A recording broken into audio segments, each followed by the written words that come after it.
2062에 보시면은요, 반역자들을 죽인 사건 다음에, 음,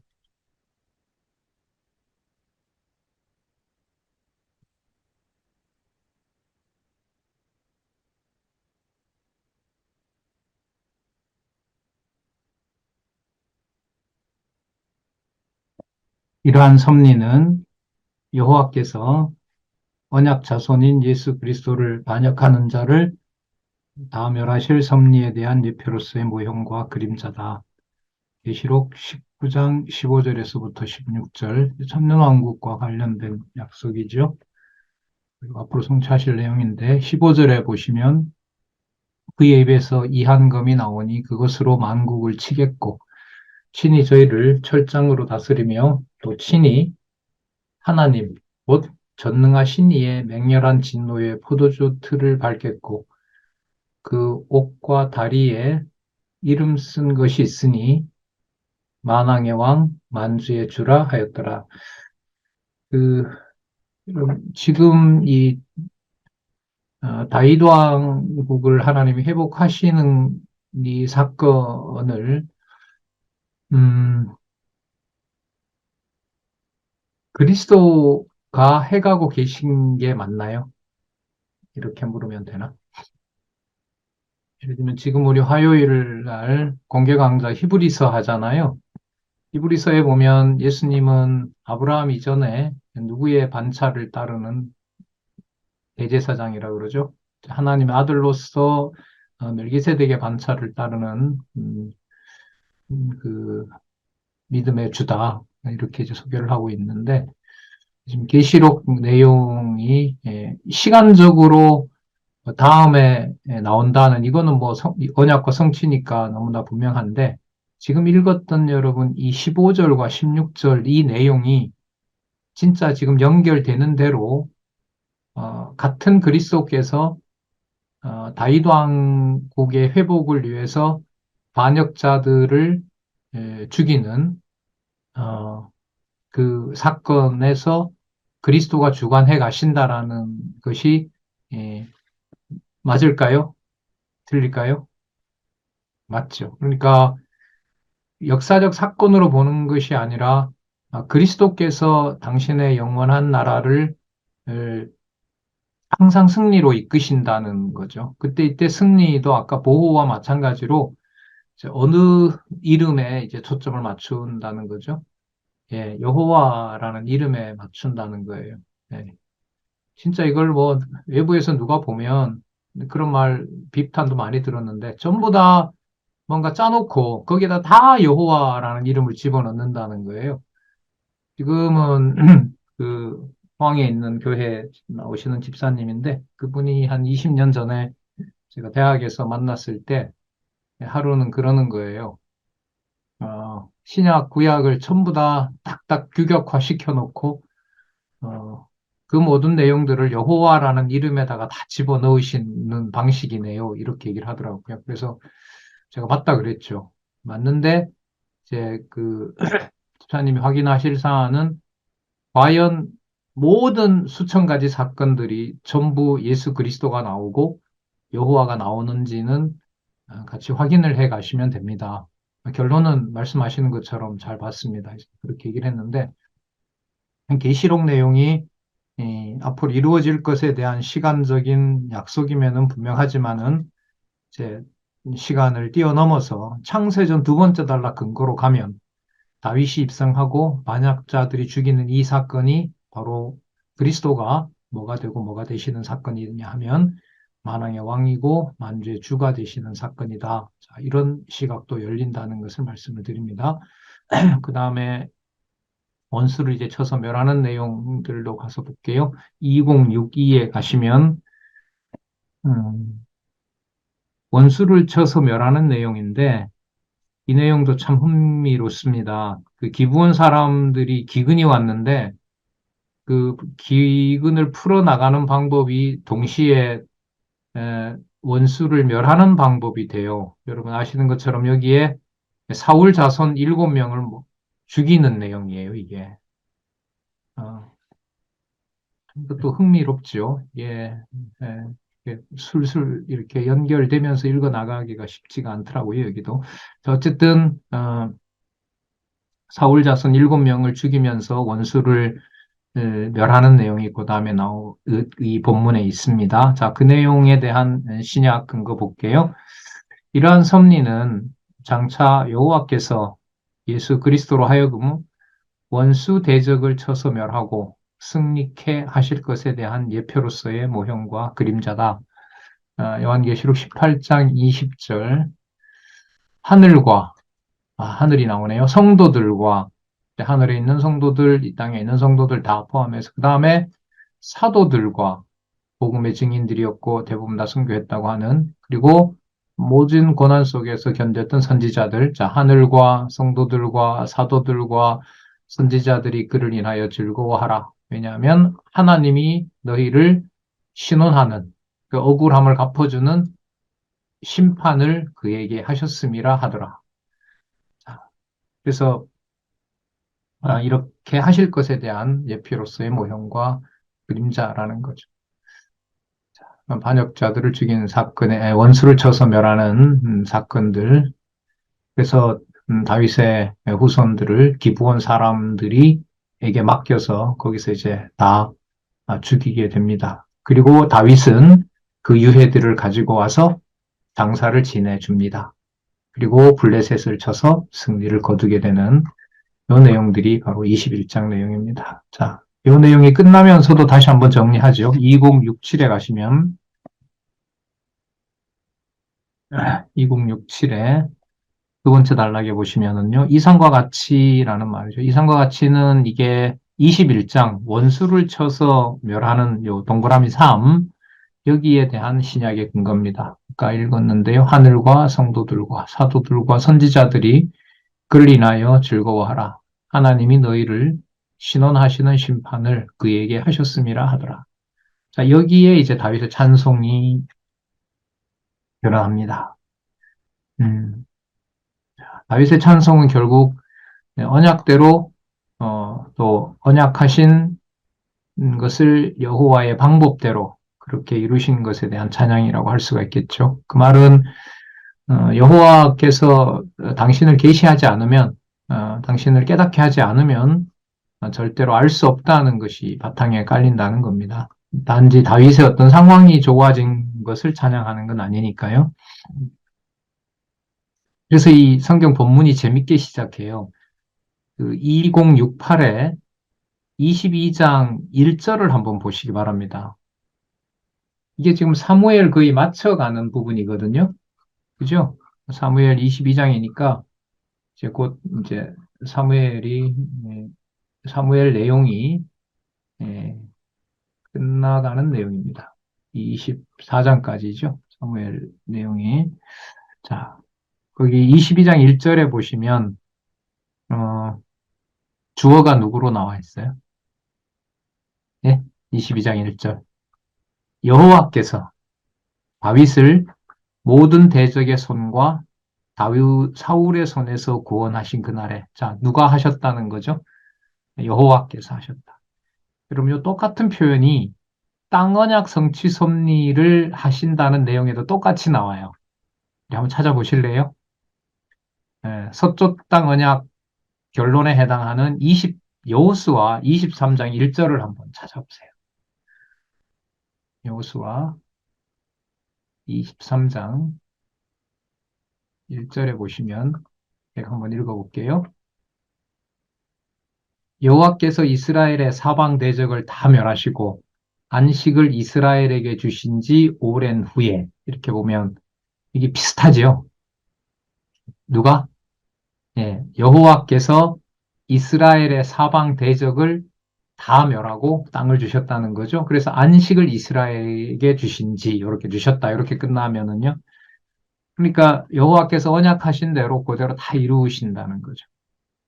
그래서 여기에 대해서 다윗이 이제 찬송하는 내용이 이게 나타납니다. 그러면 오늘 앞부분에서 좀 나왔는데 자, 2068에 밑에서부터 세 번째 줄 본문 시작하는 그 위로 다윗이 부른 찬송은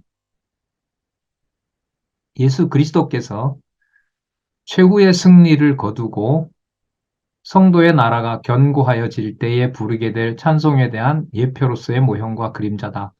계시록 19장 1절에서부터 8절. 이게 쫙 찬양들이 나타나잖아요.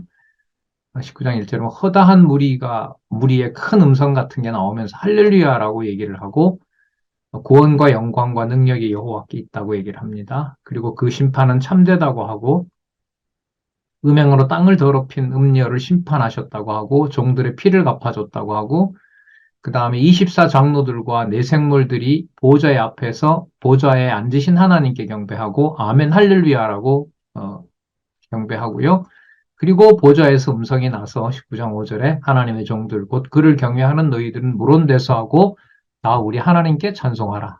19장 6절 내가 드리는 허다한 물이 음성과도 같고 맑은 물소리 같고 큰 내성 같아서 할렐루야. 그리고 온 우주 만물이 다 찬양하는 소리가 나는 겁니다. 우리 하나님 곧 전능하신 이가 통치한다. 그다음에 19장 7절 즐거워하고 크게 기뻐하여 그에게 영광을 돌리세 어린 양의 혼인기약이 이르렀고 자 이제 그야말로 신부를 맞을 준비를 다 완벽하게 하신 거고 그 아내가 예비됐다고 하고 그에게 허락하자 빛나고 깨끗한 세마포 그리스도를 쌌던 바로 그 세마포를 하늘에서 준비한 내용이 바로 빛나고 깨끗한 세마포를 입게 하였은즉 이 세마포는 성도들의 옳은 행실이다. 그래서 옳은 행실은 성도들이 잘해서 얻은 행실일까요? 아니죠. 아까 주어 두 개 확인했잖아요. 누구 주어로 시작했다고요? 여호와께서 땅 언약도 여호와께서 이렇게 이제 모아지는 겁니다. 그 내용들이 나오고요. 그 다음에 23장 7절까지잖아요. 2068이 아니고 다 마친 다음에 어, 여기 2079에 가시면 제일 마지막에 있죠. 이러한 섭리는 여호와께서 언약 자손인 예수 그리스도의 몸된 교회로 하여금 최후의 승리를 거두게 하셔서 영원토록 여호와를 찬송케 하실 섭리에 대한 예표로서의 모형과 그림자다. 음. 그다음 왕국에 대한 교훈. 왕국에 대한 교훈은 누구에 대한 존재와 능력을 확인해 주는 걸까요? 그렇죠? 여호와에 대한 자, 약 근거가 뭐가 나오는가? 2080 한번 가보세요. 2080 승리를 통한 교훈에 밑에서부터 그 위로 밑에서부터 세 번째 줄, 첫 번째 달랑 밑에서부터 세 번째 줄, 다섯 번째 줄부터 읽어볼게요. 거의 결론이니까 여호와께서는 언약대로 다윗 왕국을 견고히 보호하여 주신다는 사실을 그 왕국 백성으로 하여금 깨달아 알게 하시려는 섭리를 하신다. 이러한 섭리는 여호와께서 성령을 통하여 성령을 강조합니다. 성령을 통하여 성령께서 교회 세우시니까요. 말씀으로 성령을 통하여 예수 그리스도의 몸된 교회를 교훈하여 주실 것에 대한 예표로서의 모형과 그림자다. 그러면서 승리가 아까 인용이 많이 됐죠. 19장에서 처음에 일곱 교회에 대한 바로 계시 내용에 해당하는 사건을 여기서 예로 듭니다. 아시아 일곱 교회.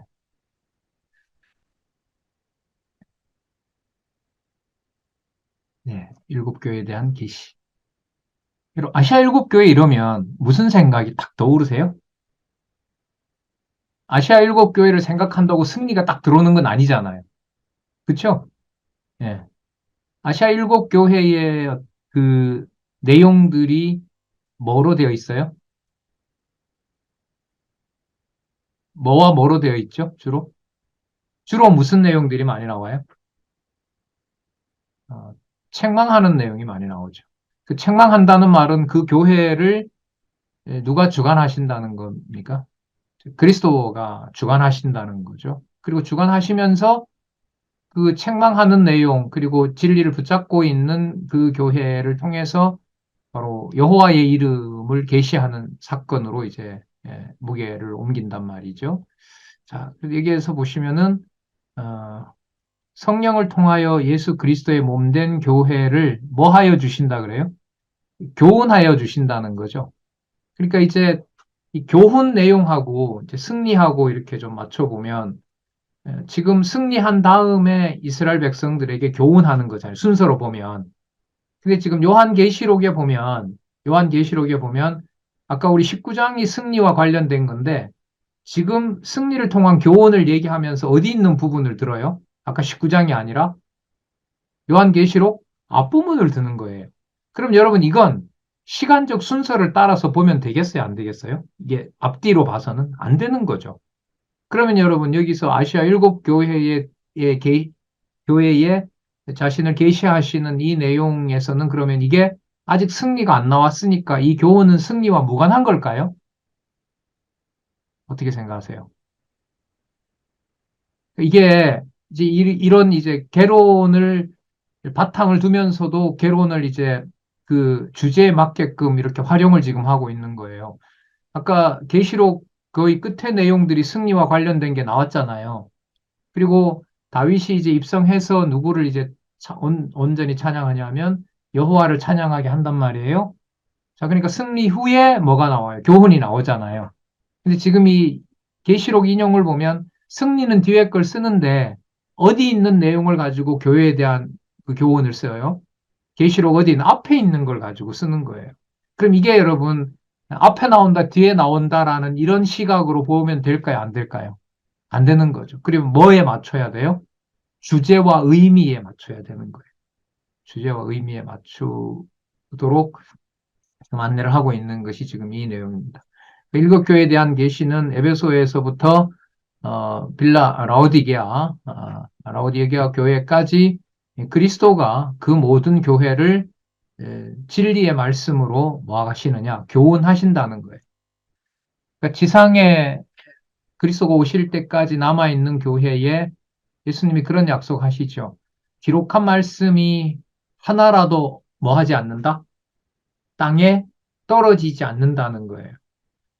그러면 이 땅에 떨어지지 않는다는 말은 그 말씀으로 뭘 계속해서 세워간다는 거예요. 보존한다는 거죠. 교회를 보호한다는 거잖아요. 그러면 그 교회가 뭘 받는 거죠? 교훈을 끝까지 받는 거예요. 그러니까 교훈을 끝까지 받는 것하고요. 교회가 승리로 끝난다는 것하고 관계가 있어요, 없어요? 바로 연결이 되는 거예요. 그러니까 여러분들과 제가 지속적으로 하나님의 말씀을 받고 있는 상황이 뭐에 대한 확신으로 가느냐? 교회가 반드시 뭐 한다? 승리한다. 자, 내 상황이 좋아진다가 아니라 누구의 이름이 이 상황에서도 성도들에게 보존되고 있다? 예, 여호와의 이름이 보존되고 있다는 겁니다. 그래서 우리가 여러분들과 제가 겪었던 뭐 지금도 겪고 있고요. 과거 교회 생활이라는 이름으로 겪었던 뭐 가정교회, 가정이죠. 가정에서 일어난 그 그리스도의 통치인 바로 그 가정교회의 역사는 음, 지속적으로 하나님 여호와의 이름을 하나님 여호와의 주권과 방식으로 아로새겨온 역사라고 정리를 전 하고 싶어요. 아니면 그걸 해석할 수 있는 해석이 저는 잘 안 됩니다. 되질 않아요. 지금도 겪고 계시고, 어쨌든 이 지상에서 어쨌든 육의 몸을 가지고 살아가기 때문에 여러분들도 그렇고, 이제 저도 가까이 있는 사람들로부터 이런저런 어떤 감정적으로 이렇게 물리적으로 폭력을 당하는 사람도 있죠, 사실.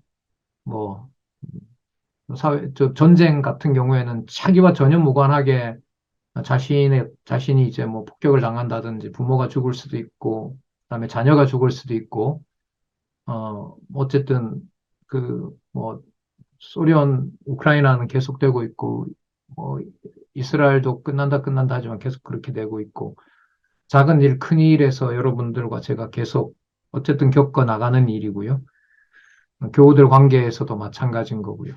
그 모든 관계들이 여호와의 이름을 지속적으로 예를 들면 이사야, 예레미야, 에스겔처럼 계속해서 망해가지만 계속 누구를 보내요?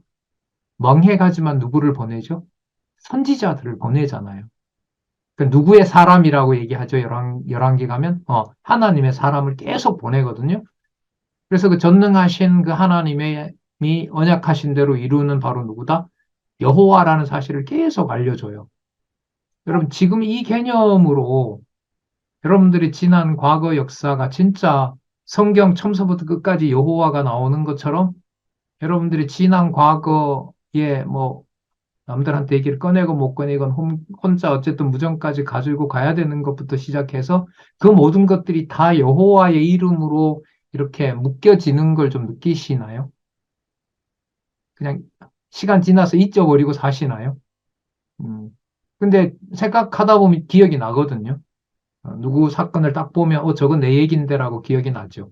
근데 그 사건에서 지금 여기 교훈처럼 오직 한 개념으로 누구 이름으로 여호와의 이름으로 딱 묶어지지 않으면 답이 없다라는 게 제가 봤을 때는 이 강론집 세 번째가 어떻게 보면 독자들에게 강하게 요구하는 거예요. 제가 봤을 때는. 좀 독자 입장에서 보면. 다른 걸 넣으면 해석이 안 됩니다. 이 말인 거예요. 그래서 여호와 계시라는 게 단지 성경의 어떤 논리적 주제가 아니라 그 생명의 양식의 결과가 여호와 계시다. 이런 생각이 아시아 일곱 교회에 대한 교훈, 일곱 교회를 계시하는 사건을 통해서 드러나고 있습니다. 그러면 다윗도 히브리서에 보면 누구의 통치를 찬양하면서 그 바라는 것 받지는 못했지만 실상을 경험했다는 거죠. 그리스도의 통치를 경험했다는 거죠. 그리고 또 누구도 모세도 모세가 왕궁의 화려함, 왕궁의 풍요함을 버리고 누구와 같이 고통받는 것에 동참한다고요? 예, 그리스도와 같이 고난받는 걸 동참한다고 했거든요. 그럼 여러분들과 제 삶에 이른바 좀 번거롭게 당하는, 남을 가해하는 것보다는 우리는 좀 당한다라는 것들이 이 그리스도가 하나님의 교회를 돌보면서 아버지의 이름이 무엇인가를 깨닫게 하는 역사와 연결을 해야만 우리의 삶이 또 세계가 해석이 됩니다라는 게 제가 봤을 땐 지금 이 신약과 구약을 오고 가는 이 공부의 에, 그 실질적인 성령께서 주관해 가시는 이 교회 생활이 아닌가 이런 생각을 많이 하게 됩니다. 그 2장에서부터 3장 22절까지를 만약에 여러분 읽어보시면요. 읽어보시면 그 아시아 일곱 교회에 나타난 수십 가지 사건들이 바로 우리 생활에도 일어난단 말이죠. 일어날 뿐만 아니라 그 일어나는 그 사건이 요한계시록 전체 주제와 관련해서 볼 때도 그렇고 지금 다윗이 다시 보호받고 입성하는 것으로 봤을 때 그렇고 그건 무엇에 대한 증거가 되죠? 반드시 그 교회가 뭐 한다? 패배하는 것이 아니라 승리할 것에 대한 그 증거가 교회로 하여금 뭘 받도록 한다는 거예요? 예, 교훈을 받도록 한다는 거죠. 지금 우리가 이렇게 공부해 가는 것하고 직접적으로 연결이 되는 거죠. 참 이게 쉬운 사건은 아니죠. 단순한 사건은 아니라는 생각이 또 들어요. 자, 승리를 통한 교훈, 시험을 통한 교훈, 그 내용으로 이제 쭉 끝나고 사무엘상은 마칠 때 신약 근거를 따로 쓰지는 않습니다. 이 따로 안 쓰는 이유가 아까 이 구성을 보시면 아시겠지만은 여기 그래도 한번 가서 볼까요? 2092에 가서 한번 볼게요. 이게 나오네요. 2092에 가시면 음, 이렇게 나오네요. 나오는 게 아니라 죄송합니다. 요한 승리를 통한 교훈에서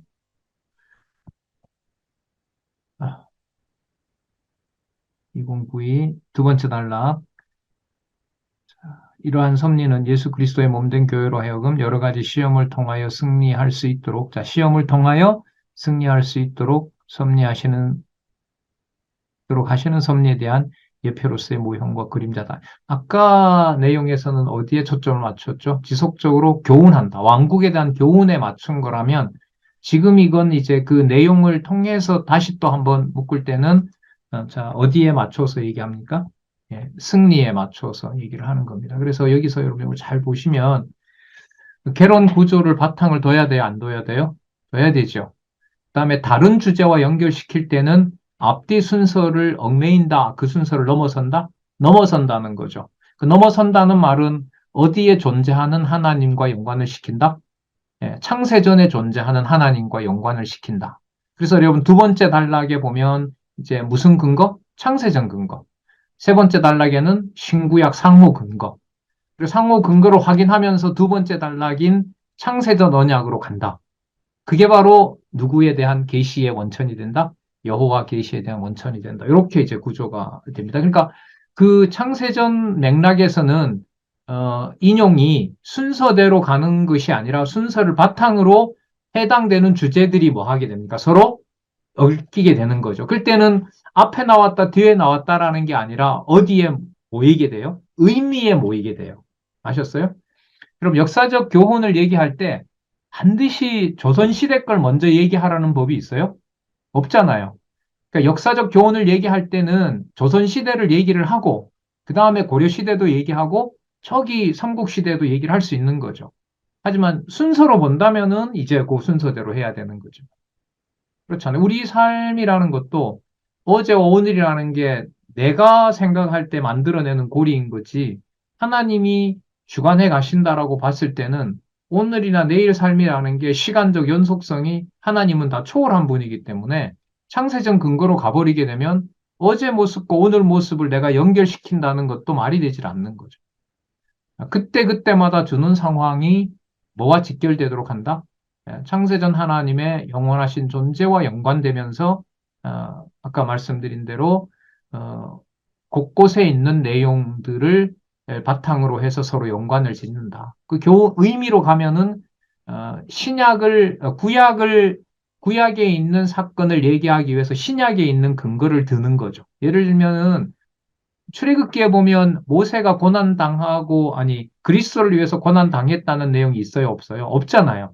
근데 히브리서에 보면, 신약에 와서 보면 그 모세는 누구를 위하여 고난당한 거죠? 그리스도를 위하여 고난당한 거죠. 그러면 뭐가 근거가 되고 뭐가 주장이 돼요? 신약에 있는 히브리서가 근거가 되고, 왜 거기에 그리스도를 위해 고난받았다고 하니까 그런 모세를 구약에다가 뭐 하는 거죠? 설명하는 거죠. 그럼 이건 시작은 어디서 된 모세가 어디에 있는 모세로 드러나요? 히브리서에 있는 모세가 어디에 있는 모세로 드러나게 되죠? 네, 출애굽에 있는 모세로 드러나는 거죠. 그러면 이게 여러분 그야말로 시공을 초월하는 생각을 성경을 통해서 할 수 있는 겁니다. 예. 요즘 히브리서 해서 여러 생각들이 많은데 멜기세덱도 마찬가지죠. 멜기세덱은 족보도 없기 때문에 어디에 넣을 수 있는 존재예요, 아니에요? 아니죠. 시적 없고 시간을 뛰어넘었는데 멜기세덱이 요한계시록에 나오는 건 뒤에 나오는 거고 멜기세덱이 창세기에 나오는 것은 먼저 나온 거고 그렇게 순서를 정할 수가 있을까요? 없을까요? 없어요. 없습니다. 예. 그러니까 이런 게 또 이제 가치로 넘어가면 나한테 손해가 되는가? 나한테 이득이 되는가? 나한테 좋은 것인가? 나쁜 것인가? 그 모든 기준을 누구 중심에서부터 벗어나게 할까요? 이제 우리 중심에서부터 벗어나게 하는 겁니다. 그걸 여러분 도덕적인 어떤 이 부속사적인 인간 중심적인 틀에서 벗어나서 여호와 계시 중심으로 간다는 말로 이렇게 바꿀 수가 있는 게 바로 그런 방식이라고 할 수가 있습니다. 이런 거는 여러분들이 성경을 찾아서 설명을 해주고 저도 듣고 듣는 우리들이 같이 공감을 하게 되면 이제 그게 그런 거구나 이렇게 이제 확인하는 그런 게 좀 남아 있죠 이게 앞으로. 예. 자, 열왕기로 가겠습니다. 이탈 왕조의 멸망.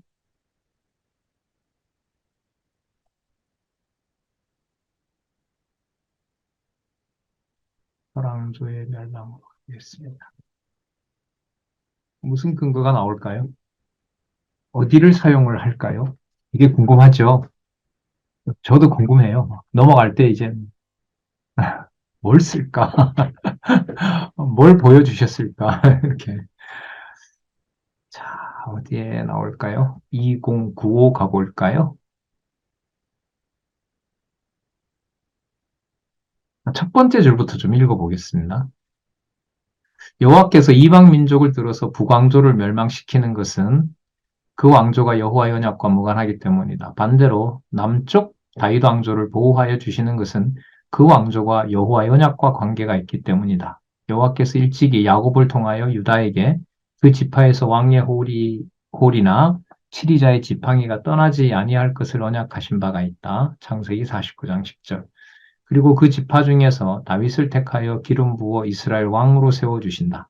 그러므로 여호와께서는 언약하신 말씀대로 세우신 다윗 왕조는 망하지 않도록 보호하여 주시지만 다윗 왕조를 이탈한 북왕조는 멸망하도록 섭리하신다. 자, 이는 만왕의 왕이신 예수 그리스도의 통치 아래 있지 아니하는 자는 멸망하도록 하시는 섭리에 대한 예표로서의 모형과 그림자다. 여러분 여기 멸망을 누구 방법으로 해가시는 멸망의 절차라고 이해를 해야 될까요? 예, 여호와께서 해가시는 그 어떤 주권성에 관련해서 이 멸망 사건을 봐야 되는 거겠죠. 여러분, 아합 왕도 전쟁해서 대적들을 이기는 적이 있어요, 없어요? 있잖아요. 그죠? 악한 세력인데도 전쟁에 이기도록 합니다. 아까 그 사울도 하나님이 버리지만은 사울이 전쟁에서 승리하게도 하는 거고요. 자, 그러니까 이거는 그야말로 근본 원리와 관련이 되는 겁니다. 그러니까 이 속에는 악한 세력이 뭐 하는 것이 하나님의 진노일 수 있다? 흥하는 것이. 예, 악한 세력이 득세하는 것이 그게 진짜 이기는 것이 아니라 누구의 진노와 심판을 보여주는 것이냐면 여호와의 진노와 심판을 보여준다. 그걸 이제 생각하시면서 살펴보도록 하죠. 자, 계시록 19장 11절에서부터 21절. 상당히 중요한 개념들이 여기 많이 들어있는데 여러분들 꼭 한번 읽어보시기 바라고요. 이게 열왕기 상하의 전체 근거이거든요.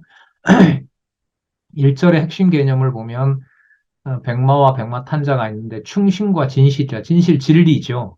결국 이게 보면 어, 그 이탈한 왕조를 멸망시킨다고 했을 때 그 내용이 지금 19장 11절로 보면 충신과 진실이라는 건데 충신은 이제 그 믿음을 그리스도의 통치를 따라가는 그 신하들을 말하는 거고요. 진실은 바로 뭐냐면 진리거든요. 그 승리 문제가 뭐와 직결되는 거예요, 이게? 물리력이 아니라 뭐와 관련돼요? 진리의 말씀인 거죠. 그러니까 그 계시록에 나오는 그 무서운 천사들을 하고요. 제가 비유가 아니라 개념을 이렇게 들어볼게요. 어, 에베소서에 나오는 하나님의 말씀 곧 무슨 검이라 그래요? 성령의 검이라고 하죠. 그러면 성령의 검이 따로 있고 천사들, 하나님이 부리는 그 무서운 사자들, 네 마리 말 타고 등장하는 그 세력들, 그 세력이 여러분 수평적인 관계일까요? 수직적인 관계일까요? 그러면 이렇게 말씀드려 볼까요? 진리의 말씀을 하나 정확하게 알고 있는 것하고 무서운 검은 말을 타고 인류를 3분의 1이나 죽이는 세력하고 어느 게 더 무서울까요?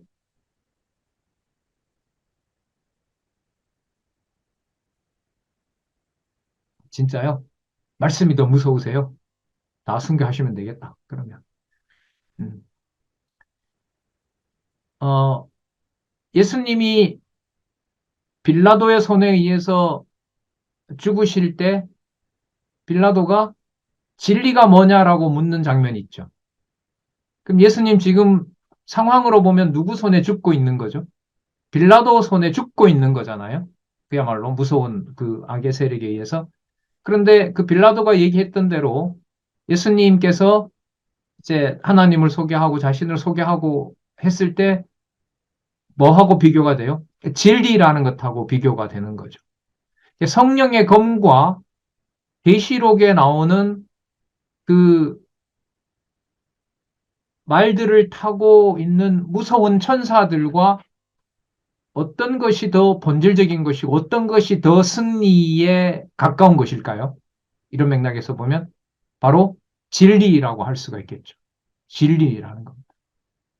좌우의 어떤 날선검보다 예리한 게 진리지, 눈에 보이고 형상으로 보이는 천사들이 가지고 있는 그 무서운 무기가 무서운 건 아닌 거죠. 그렇기 때문에 진리의 말씀을 말씀대로 그대로 받고 여호와를 깨닫는 것과 그 말씀에 걸려 넘어지는 것은 그 진리의 말씀이 뭐 한 거죠? 심판해 버리는 거라고 할 수가 있습니다. 만물을 다 진짜 벌거벗겨내는 거라고 할 수가 있겠죠. 그리고 자, 좀 12절에 보면 불꽃 같다고 그리고 그 눈이 불꽃 같아 그러고 13절에 보면 피 뿌린 옷을 입었다고 얘기를 하고 그 이름을 여러분 13절 한번 같이 볼게요. 또 그가 그 피 뿌린 옷을 입었는데 그 이름은 뭐라 그래요? 하나님의 말씀이라 그러잖아요. 그러면 여러분 아까 백마와 그 백마를 타고 있는 어떤 그 천사들의 위용과 지금 여기 있는 대로 보면 그 하나님의 말씀이 나오는 거잖아요. 그럼 이 하나님의 말씀이 여러분 지금 우리가 이 성경을 보고 있는 이 말씀을 깨닫게 하는 성경과 다른 하나님 다른 성경인가요? 같은 성경인가요? 당연히 같은 성경이죠. 자, 그리고 15절에 가면 이걸 누구라고 칭하냐 하면은요. 하나님 곧 전능하신 이고 철장을 다스리는 분이라고 얘기하고요. 16절에 가면 한번 따라와 보세요. 만왕의 왕 만주의 주라고 그럽니다. 이분이 어떻게 하냐면은요. 20절에, 29절 끝에 보면 그 군대들이 모여 그 말탄 자와 그의 군대로 더불어 전쟁을 일으키다가 20절에 보면 짐승이 잡힙니다. 이적을 행하던 거짓 선지자도 잡혀요. 그리고 우상에게 경배하던 자들도 전부 다 잡습니다. 그리고 유황불에 던져버립니다. 유황불 붙는 못에 던져버리고요. 그리고 말탄 자의 입으로 나오는 검의 죽음에 모든 새가 고기를 배불립니다. 그럼 여기서 말탄 자의 입으로 나오는 검과 아까 하나님의 말씀이라는 것하고 분리되고 따로 되어 있는 걸까요? 이게 같은 걸까요?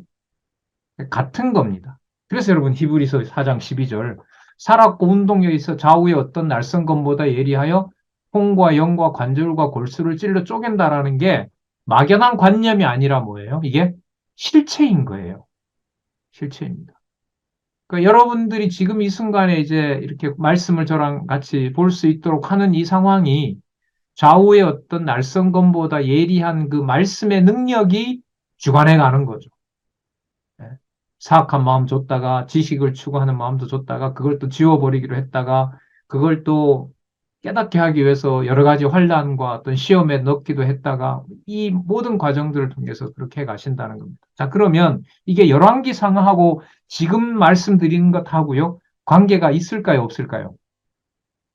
없게 되면 저는 헛다리 짚은 거고요. 만약에 있게 된다면 이제 설명을 해 가야 되는 거죠.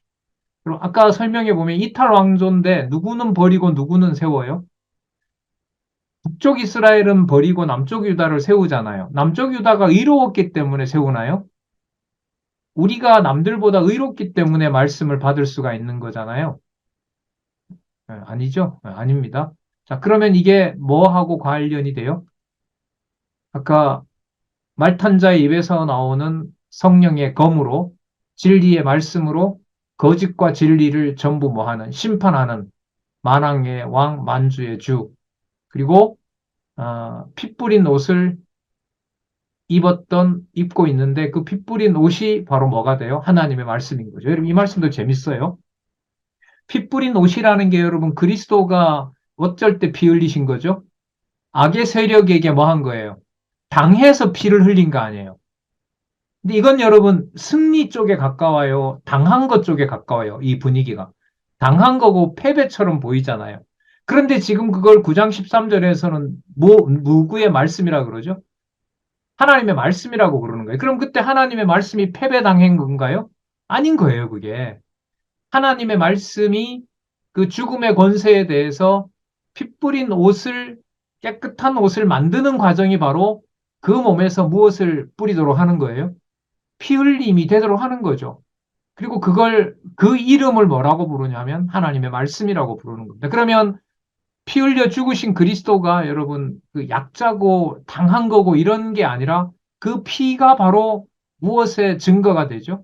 하나님 말씀의 증거가 되고 뭐에 대한 승리의 증거가 되는 겁니다. 그렇다면 북쪽 이스라엘은 뭐 시켜버리고 그 말씀의 능력으로 멸망시켜버리고 남쪽 유다는 똑같은 행위고 더 악한 행동을 했는데도 그 말씀의 능력으로 자신이 피를 뿌려서 누구 백성으로 삼아버리고 자기 백성으로 삼아버리고 그 두 사건을 2095에 하나, 둘, 셋째 줄에서 설명을 전 했다고 보는 겁니다.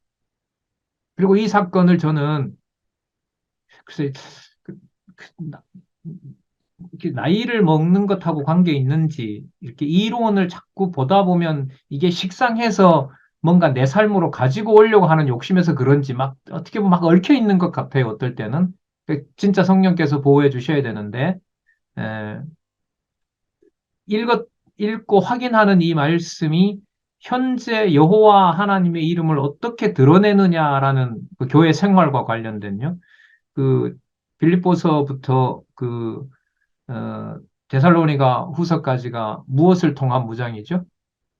예, 교회 생활을 통한 무장이잖아요. 그죠? 그리스도와 함께 고난 받는 거. 그럼 아까 고난은 여기서 뭐가 나왔냐면 하나님의 말씀이 확증되는 피 흘림으로 인하여 하나님의 말씀의 능력이 생명이 된다는 것을 알려주는 바로 그런 차원에서 본다면은 그 실제 교회 생활에서 가지는 어떤 좀 뭐라 그럴까 수동적이거나 또 손해를 당한다거나 어, 때로는 일방적으로 몰린다거나 수세에 몰린다거나 이제 그런 어떤 형태들 속에서 아까 본문에 나온 것처럼 계시록 19장 13절에 나오는 것처럼 구체적으로 하나님의 말씀의 능력이다라는 것을 좀 뭐라 그럴까요? 보고 싶다 그래야 되나요? 저게 하나님의 말씀이구나. 하나님 말씀 이러면 여러분 뭐가 먼저 떠오르죠? 성경책. 안 그래? 성경에 기록된 책 이거잖아요. 그런데 여러분 아까 19장 16절에 보면, 13절에 보면 그가 피 뿌린 옷을 입었는데 그 이름을 뭐라고 그래요? 그걸 하나님의 말씀이라고 그러잖아요. 그러면 성도들의 수고와 그리스도의 수고가 그 수고하는 현장이 뭐가 드러나는 게 맞아요?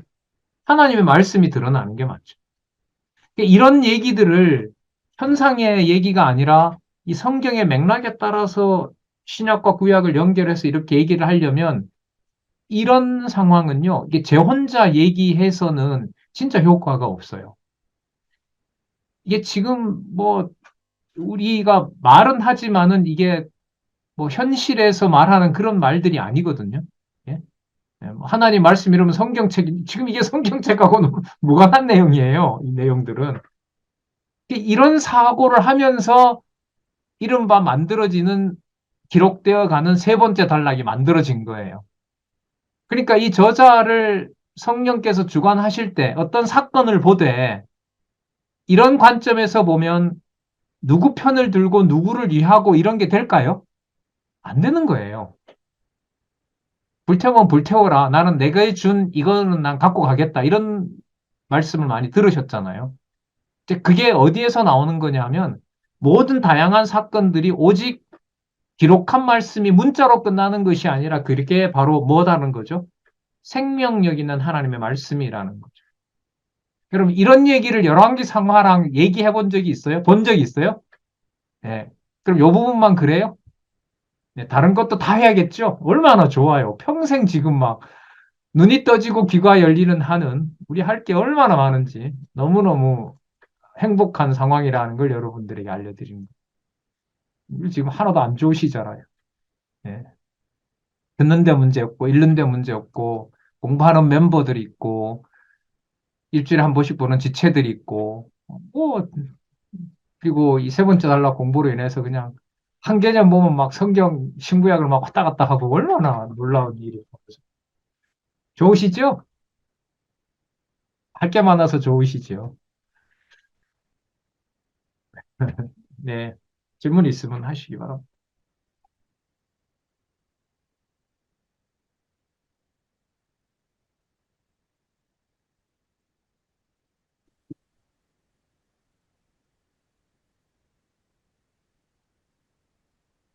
김 권사님, 네, 말씀하십시오. 김지승 원사님. 방문집 2016페이지에 잠깐만요. 다윗왕의 순환이 나오잖아요.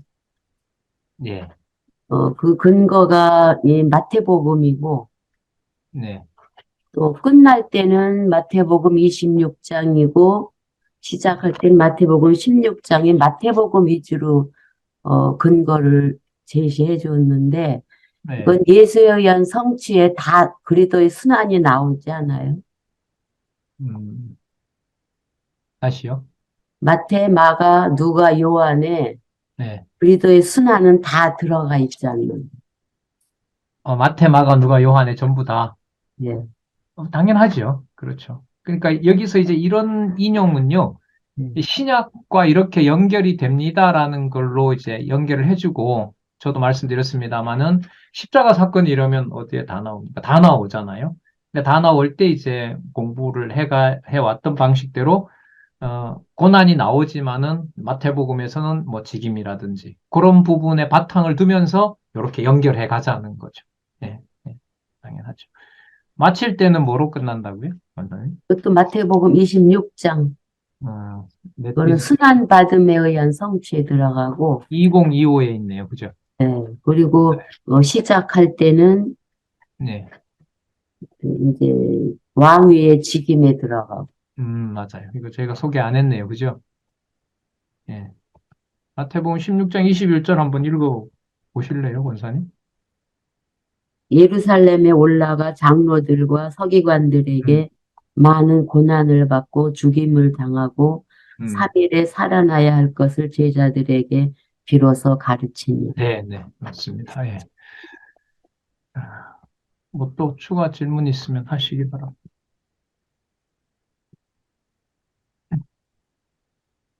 그런 거 잘 찾아내시네요. 권사님. 이런 부분들이 신약에도 가면 시작할 때와 끝날 때가 거의 비슷한데 이제 좀 달라질 때가 있죠. 보면은 그죠? 그런 부분들 지금 권사님 잘 소개해 주셨습니다. 그건 이제 그렇게 연결하면 되죠. 이 내용으로 보면 마태복음 왕직에서 설명한 내용을 마태복음 할 때는 제가 강조를 이렇게 드렸죠. 그러니까 마태복음에서는 왕직으로 말씀을 하셨는데 그 왕직임으로 무슨 직이다? 제사직이다. 그래서 26장에 그 왕직으로서 말씀하셨던 것이 그 일을 자신이 이루시기 때문에 그건 무슨 직으로 가서 완성하신다? 재물, 성전, 제사장 되시는 데가 성경 이렇게 설명을 드렸던 것 같습니다. 예, 좋습니다. 감사합니다. 네,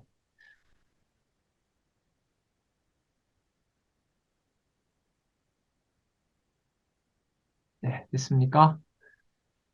네, 네, 열심히들 성경 보시고요. 다음에 또 뵙도록 하겠습니다. 기도하겠습니다. 하나님 감사합니다. 기록한 말씀, 시간을 초월해서 그리스도가 오시기 전, 뭐, 천년, 또 그보다 더 이상, 아담 시대 때부터 그리스도를 확증해 주시는 이 사건들을 또 진리의 말씀을 통해서 또 이 안내해주는 이 귀한 이 안내서를 통해서 우리들이 이 시간 다시 확인했습니다. 아, 그리스도로부터 또 승천하시고 또 다시 오시는 날까지 전혀 인간이 찾아낼 수 없는 바로 그 그리스도의 존재와 또 놀라운 능력이 있는 곳을 우리는 볼 수가 없고 깨달을 수가 없습니다. 그러나 기록한 말씀 안에서 성령의 능력으로 창세기에서부터 모든 기록한 말씀들을 오늘 이 시대에 우리에게 살아서 역사하시는 하나님의 말씀으로 어떤 세상의 무서운 무기보다가 더 강력한 하나님의 능력을 이 시간에 확인했습니다. 무서운 말씀으로, 권능의 말씀으로, 생명의 말씀으로 진리의 말씀을 받을 수 있도록 하나님 우리를 꼭 붙잡아 주시고 또 교회 지체들에게 또 성경을 처음 접하는 자들에게 친절하게 온유한 마음으로 안내할 수 있는 마음도 허락해 주시옵소서. 지치고 때로는 그 말씀의 내용들이 단지 인간의 말이나 어떤 언어처럼 들릴 때도 있습니다. 하나님 그럴 때 전적으로 생명의 능력이 여호와 하나님께 있다는 사실도 하나님 또한 일깨워 주시고 또한 기억나게 해 주시옵소서. 예수님의 이름으로 기도드렸습니다. 아멘. 아멘. 네, 감사합니다.